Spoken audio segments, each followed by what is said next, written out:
The doctor was seeing this type of wound for the first time. Jack himself had no idea how he got injured. Seeing the wound wasn't deep, the doctor simply disinfected and bandaged it before sending him home. That night, however, the wound suddenly flared up, bleeding uncontrollably. The pain was so intense it jolted him awake.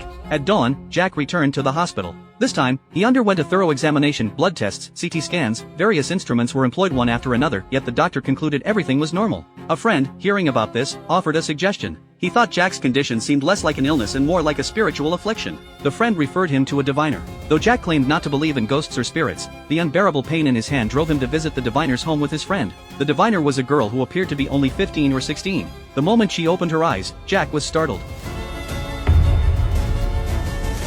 Though she couldn't see people normally, she could see a group of spirits following Jack. The only reason Jack had survived this long was because of a ring left by his father, which had been protecting him. Half convinced, Jack showed her the strange wound and asked what it meant. Seeing the wound glowing with a white light similar to the ring, the diviner's expression turned grave immediately. She took out a handful of rice, scattered it on the table, and began the divination. Soon, a pattern emerged. Was it a cross? Jack finally began to believe her. The diviner explained the cross represented Christianity and instructed Jack to go to the Christian church across the street exactly at midnight, where help would naturally come to him. Jack arrived on time. Just as he was about to enter the church, a crow blocked his path.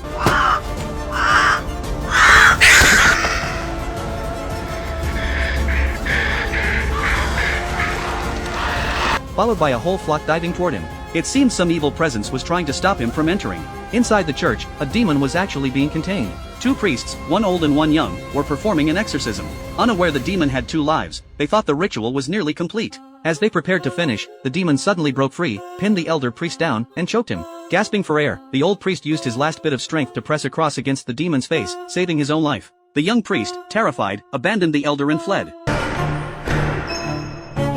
Left alone, the old priest was no match for the demon. Pinned to the ground, he could only pray for divine help. And miraculously, it came. Jack rushed in and shoved the demon aside effortlessly. Jack was a professional boxer, after all, highly skilled in physical combat. As the demon climbed onto the roof, snarling, Jack leaped up, grabbed its hair, and yanked it to the ground, leaving the priest stunned. When the demon tried to counterattack, Jack pressed it down firmly. Unexpectedly, the strange wound on his hand began to burn the demon's face, causing it to smoke. Seizing the chance, the old priest splashed holy water on it. The demon's screams grew louder until the flames subsided and the host returned to normal. The exorcism was finally successful. Jack's wound had played a crucial role. The priest explained it was called stigmata, the wounds of Christ on the cross, a gift from God. Just then, the spirits following Jack began whispering in his ear again, urging him to kill the priest. Overwhelmed by splitting headaches, Jack covered his ears and fell to his knees. This wasn't the first time. The old priest immediately knelt before him, praying sincerely to ease his pain, and it worked. It seemed the priest was the antidote to his suffering. That night, the priest even visited Jack's home to recite scriptures and purify the environment. For the first time in years, Jack slept peacefully without nightmares. Meanwhile, the priest received another exorcism request, but the church assigned him no new assistant. Fortunately, Jack happened to visit to express his gratitude. Worried the old priest couldn't handle a demon alone, Jack joined him. They arrived at the afflicted patient's home, where a bruised mother opened the door, barely daring to breathe inside her own house. She simply pointed upstairs, indicating her possessed daughter was there. The priest went to the second floor, first using exorcism tools to draw a cross outside the girl's door to ensure the demon couldn't escape. Then, holding a cross, he entered. The girl sat obediently on the bed. As the priest recited scriptures and approached slowly, she reached out and grasped his hand, pleading with him not to believe her mother, claiming her mother had severe mental illness, often rambled, and was the real demon.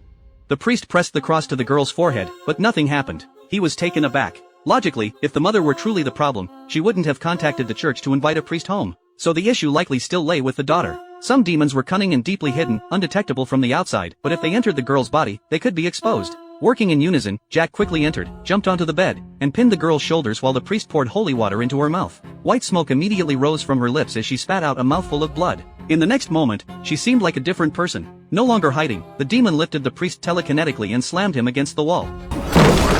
Jack swiftly subdued the demon, but it shrieked and suddenly levitated, pinning him to the ceiling. Then, whispering in his ear, it revealed, "I was the one who killed your father." Enraged, Jack grabbed the girl's neck, ready to avenge his father, but this was exactly what the demon wanted. If Jack killed the girl's body, he would succumb to darkness and be forever corrupted. At the critical moment, the priest stopped him, pulling him back from his rage with great effort. Once calmed, Jack removed his glove and placed his stigmata on the girl's forehead, successfully completing the exorcism.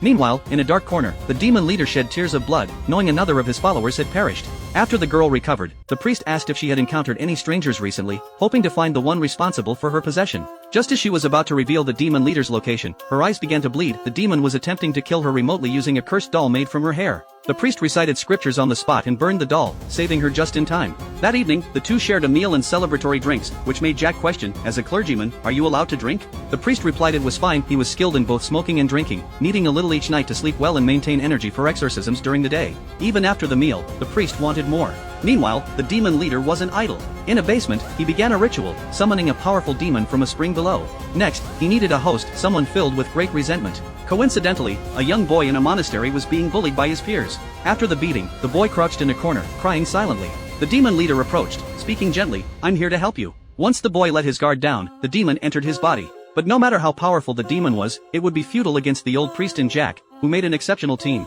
So the demon leader devised a plan to drive them apart. Disguised as the injured young priest, he approached Jack, claiming to be the old priest's former partner, the one who fled the church days earlier. At first glance, they did resemble each other, and it had been too dark for Jack to see clearly that night, so he believed the lie. The demon leader showed his hand, claiming to also bear stigmata, and accused the old priest of exploiting their abilities at great physical cost, calling him the real devil. Jack's faith wavered. Around this time, the possessed boy began to transform. Nuns surrounded him, reciting scriptures, but they were powerless against the little demon. Soon, the church called, asking the old priest to perform an exorcism on the demon child. The old priest tried to contact Jack, but Jack wasn't answering. Not only was he doubting the priest, but he also wanted to quit exorcism altogether. Jack's main profession was boxing, and a club had just offered him a contract with an annual salary matching that of boxing champion Tyson. This was a legitimate career. Meanwhile, the old priest went alone to perform the exorcism. As soon as he entered, he embraced the boy, pressing across to his face and interrogating him until he finally extracted the demon's true name. With that, the exorcism should have been straightforward. Just as everyone began to relax, the lights flickered rapidly.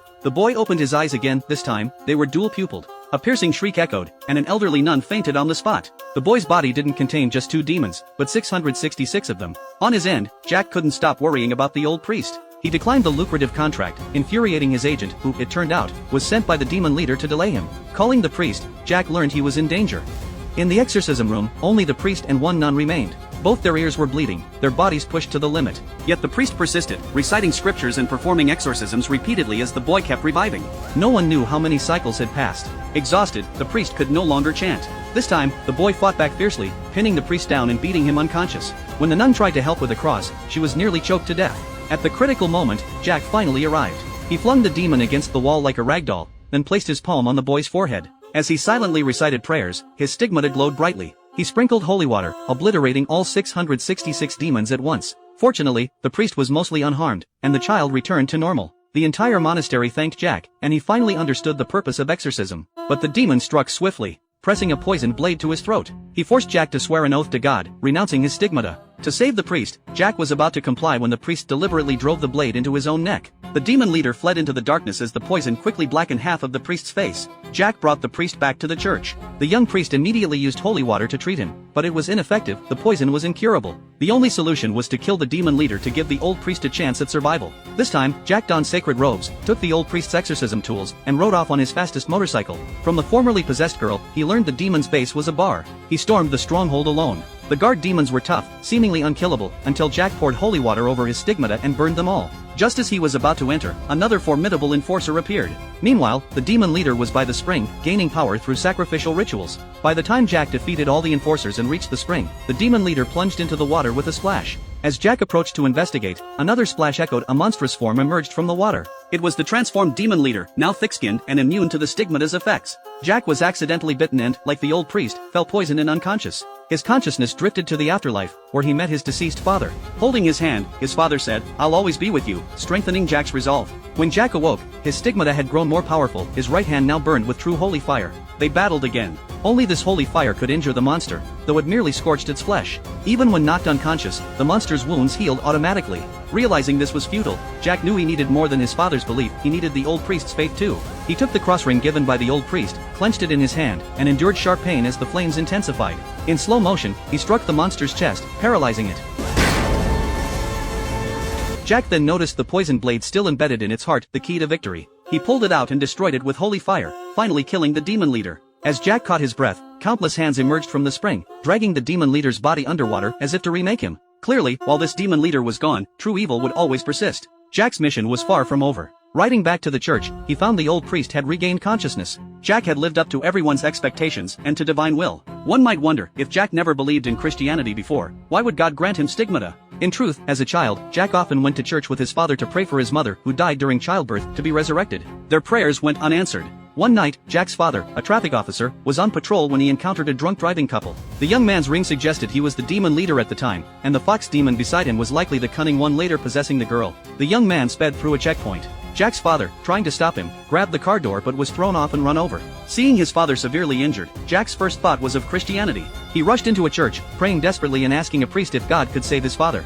The priest assured him sincere prayer would suffice. Jack prayed all night, but his father died the next day. Feeling betrayed, he drove the priest from the funeral and turned his back on God. Later, the old priest explained, Jack didn't disbelieve in God, he resented him. And that very resentment proved he had once deeply believed. One cannot resent what they never loved. The deeper the love, the deeper the wound. But above all, it was Jack's inherent goodness that led God to entrust him with this great responsibility.